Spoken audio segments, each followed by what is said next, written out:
long johns.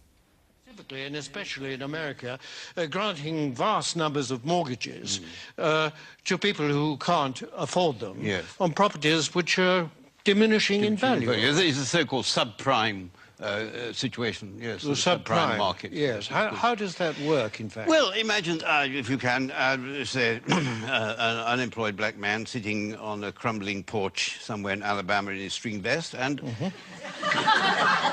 a chap comes along and said, would you like to buy this house before it falls down? And why don't you let me lend you the money? And is this chap who says this, is he a banker? Oh, no. He's a mortgage salesman. His income depends entirely on the number of mortgages that he can arrange. So his judgment to arrange mortgages is completely objective? Completely objective, yes, absolutely. It would. Yes. And what happens next? Well, then this debt, this mortgage, is taken, bought by a bank and packaged together on Wall Street with a lot of other similar debts. Without going into much detail about what is actually... Without going into any detail, no, it's far too boring. And so this is put into a package of debt, and then it's moved on to Wall Street, and this is extraordinary what happens then, that somehow this package of dodgy debts stops being a package of dodgy debts and starts being what we call a structured investment vehicle. And SIV? An SIV, exactly, yes. Yes, I see. And then someone like you comes along and buys it. I buy it, yes, and then I will ring up, I don't know, somebody in Tokyo and say, look, I've got this package, do you want to buy it? And they say, what's in it? And I say, I haven't got the faintest idea. And they say, how much do you want for it? And I say, $100 million. And then they say, fine, that's it. And that's the market.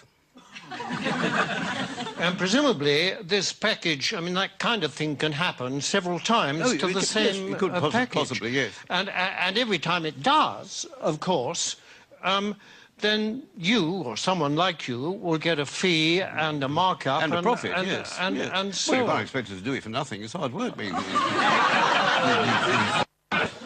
In view of the fact that in these packages is a lot of dodgy debt, what is it about it that attracts the financial, risk takers? Yes, well, because these hedge funds, as they're called, which specialise in these debts, they all have very good names.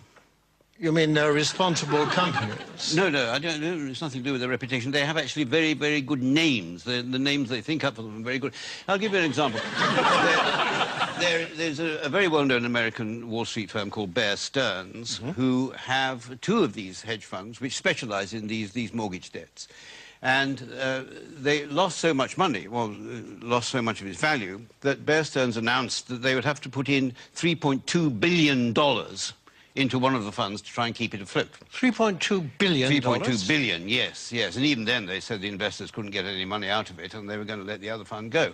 But one of these funds was called the High Grade Structured Credit Strategies Fund, and the other was called the High Grade Structured Credit Enhanced Leverage Fund. Well, that sounds very good. But that's good, isn't it? It sounds very trustworthy. Actually, this is the magic of the market. What started off as lending a few $1,000s to an unemployed black man in a string vest has become a high-grade structured credit enhanced leverage fund. I like the sound of it. It is good. Well, it sounds very trustworthy. I mean, it's got good words in it. It's got words like high. High is good. High is good. Yes. Better than low, anyway, isn't it? Yes, absolutely. And structured is another good word. Very good. Enhanced is... I love enhanced. Enhanced is very... I mean, I'd buy anything if it said enhanced. Absolutely, yes. Yes. It might have been different if it said the unemployed black man in the string vest fund, but yes, because then alarm bells might start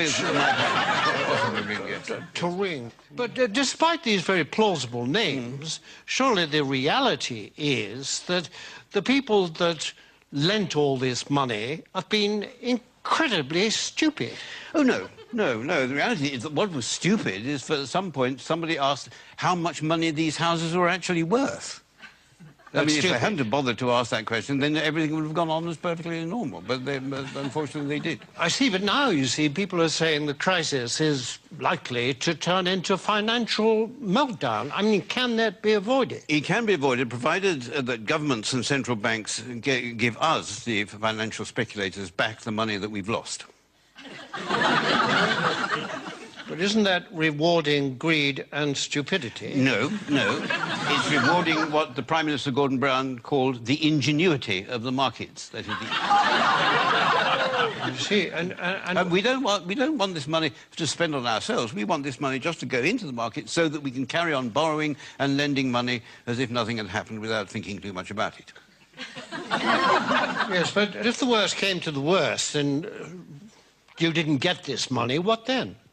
Well, then there'd be another market crash, and then I would say to you what people like me always say, that it's not us that will suffer, it's your pension fund.